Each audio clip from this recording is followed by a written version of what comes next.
So I'm going to make my nails today because ninanggal yung isa and it's already been March. So it's for February nails. See? Yeah. So I'm going to change it now. So bibilisan lang natin to. Una is tanggalin natin yung mga gel polish at pag mahinis na at na nail prep na, ilagay na ang soft gel at i-buff. So kailangan maganda ang pagkaka-buff para natural looking nails lang. And then after that, naglalagay na ako ng base gel. So, hindi ko na siya na-videohan. Kaya, push na tayo sa gel polish. So, dalawa yung color niyan. Isang gray at dapat it should be brown. Kaso, hindi nga mukhang brown.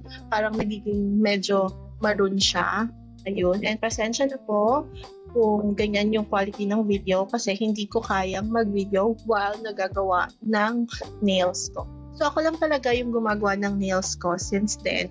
Kasi, syempre, para tipidity is the key. And medyo kuripot ang shikals nyo. Kaya, ayan, ako na lang. So, yan, may pa 3D effect lang ng flowers. And then, after that, naglalagay na ako ng top coat pag feeling ko okay na siya. So, kaya ko din gawin yung sa left and sa right. So, ako lang lahat ng gumagawa ng sa nails ko. And then, ayan, that's the finished product. Hindi man siya perfect, pero maganda siya. Yun lang.